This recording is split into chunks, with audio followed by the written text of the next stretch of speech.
আমি সমস্ত ফাইল আজকে আপনাদেরকে দেখাবো।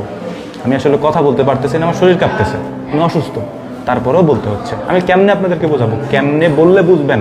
আমি জানি যে কোনো মুহূর্তে হয়তো আল্লাহ তাআলা আমাকে ডেকে নিতে পারেন, কারণ আমার যে রিপোর্টগুলো আছে কোনো স্বাভাবিক রিপোর্ট না এগুলা। আমার হায়াত কতটুকু আছে আমি জানি না, তবে শরীরের কন্ডিশন বলে হয়তো আল্লাহ তাআলা দুনিয়াতে আমাকে হয়তো বেশি দিন রাখবেন না। আপনাদের কি একটু মায়া লাগে না ভাই? একটু মায়া লাগে না যে এই মানুষটা বারবার করে আমাদেরকে বলে বুঝায় যে ভাই আমাদেরকে একটু সময় দেন, আমরা আমাদের নিজেদের কাজগুলো করি, এর পাশাপাশি আমরা একটু রেস্ট নিই। কিছু মানুষ আছে যদি আমি মারা যাই আমাকে এসে বলবে যে ভাই আমি তো আজকে দেখা করতে আসছিলাম, আপনি আজকে মারা গেলেন কেন? আসসালামু আলাইকুম। এই মুহূর্তে আমি হসপিটালের মধ্যে, হসপিটালের ভেতরে থেকে কখনো ভিডিও আমি তৈরি করি নাই, বাধ্য হয়ে আজকে হসপিটালের ভেতরে থেকেই ভিডিও তৈরি করতে হচ্ছে। আপনারা আমার সমস্যা সম্পর্কে জানার খুব আগ্রহ, তাই না? আমি সব বলে দিচ্ছি আপনাদেরকে।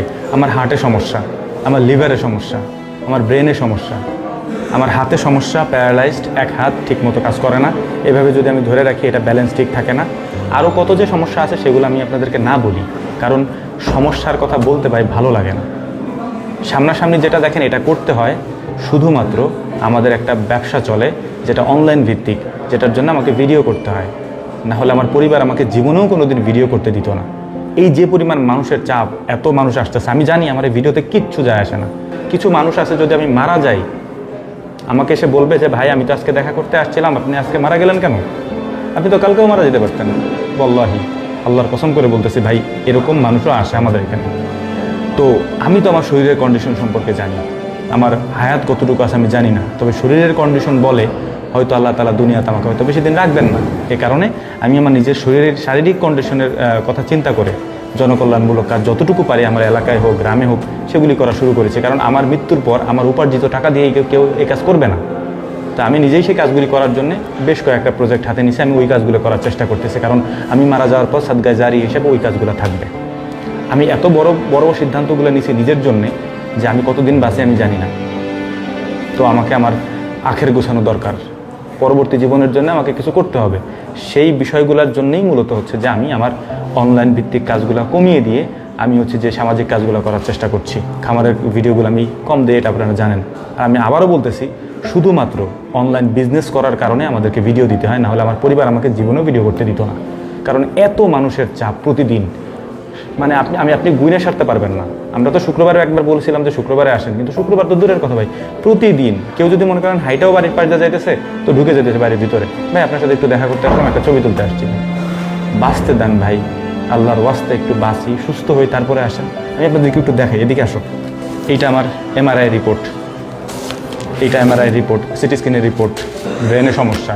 একই কথা মানুষকে বারবার বোঝাইতে হয়। ধরেন একজনে খামার বিষয়ে পরামর্শ নেওয়ার জন্য আসছে, আমি আপনাকে কয়বার বোঝাবো বলেন? একটা মানুষ আসছে দূর থেকে দেখা করার জন্য, সে এসে কিছুই বলে না, আমাকে সামনে এসে বসায় রাখে, ঘন্টার ঘন্টা তাদের সামনে বসে থাকতে হয়, কোনো কথা বলা নাই। সে কিন্তু কোনো কথা বলে না, সে বলে যে ভাই আমি আপনাকে দেখতে আসছি। এই যে এখন যে আমার সমস্যাটা হচ্ছে, ধরেন আমি কথা মানে ঠিক মতো বলতে পারতেছি না, আড়াই যেতেছে আর কি, আওড়ায় যায় আর কি। এই সমস্যাটা আজ থেকে প্রায় 3 বছর আগে হয়েছে। সেই সমস্যাটা আমার এখনও শুরু হয়েছে আবার, শুধুমাত্র মেন্টালি প্রেশারের কারণে, স্ট্রেসের কারণে। মানুষ এত বেশি প্রেশার আমাকে দিচ্ছে, এখন আমি কি করব বলেন? আপনারা আমাকে বলেন আমি কি করব?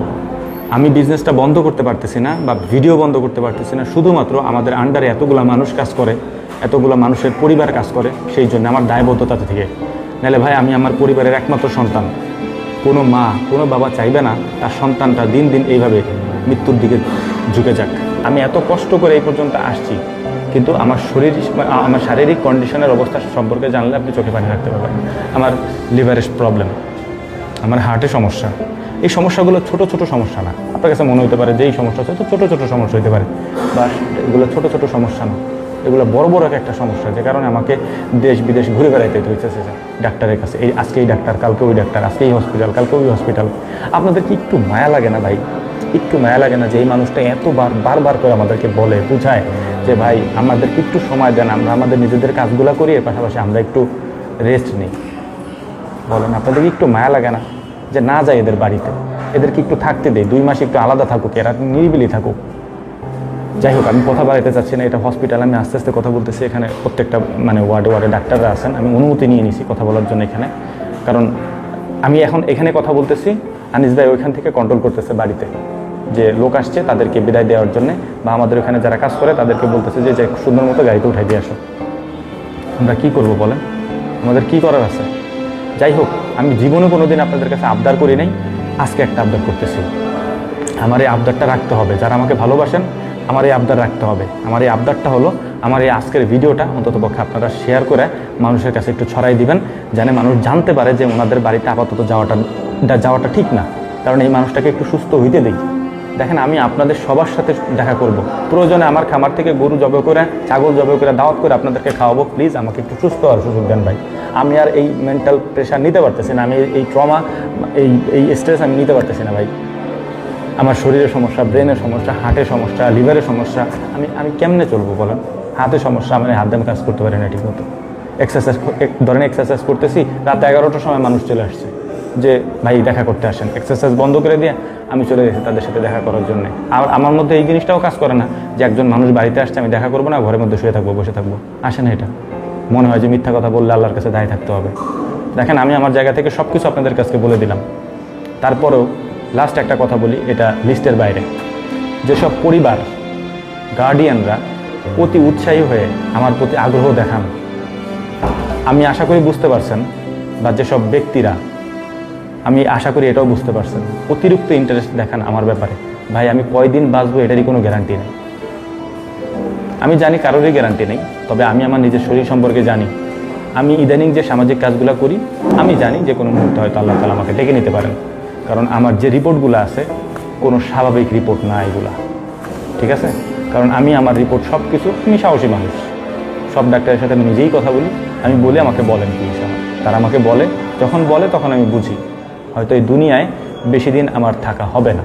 যে কারণে আমি ঠিক আছে, ইবাদত বন্দিগি যতটুকু করছি আলহামদুলিল্লাহ, আল্লাহ তাআলা যদি রহমতের দৃষ্টিতে তাকিয়ে মাফ করে দেন, হয়তো মাফ পেয়ে যেতে পারবো। কিন্তু দুনিয়াতে তো কিছু রেখে যেতে হবে, সেই রেখে যাওয়ার জন্যই মূলত হচ্ছে আমি সামাজিক কাজগুলো শুরু করেছি। ইনশাআল্লাহ আমি সেই কাজগুলি চালু রাখবো, কারণ আমি মারা যাওয়ার পর ওই কাজগুলিকে করবে না। যতই টাকা পয়সা রেখে যাই সেগুলিকে করবে না।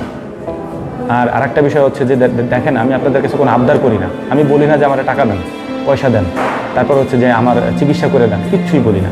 বলছি একটা মানুষকে শুধুমাত্র একটু স্পেস দেন, যে মানুষটা সুস্থ হোক, আমাদের মাঝে ফিরে আসুক ভালোভাবে, এবং যে ভিডিওগুলো আমরা দিই এগুলো আমরা কন্টিনিউ করি শুধুমাত্র আমাদের ব্যবসার জন্য। যদি সেটা না হয়তো ভাই করতাম না। যাই হোক, ভিডিও শেয়ার করার কথা বলছি এই কারণে, কারণ সবাই আমাদের এখানে যারা আসে তারা বলে যে ভাই ওই ভিডিওটা তো আমি দেখি নাই। তাই সবার কাছে মানে দায়িত্ব নিয়ে একটু ভিডিওটা শেয়ার করে দিবেন, যাতে সবাই এই বিষয়টা জানে যে উনি অসুস্থ মানুষ, অন্ততপক্ষে ওনাকে কিছুদিন সময় দেওয়া উচিত।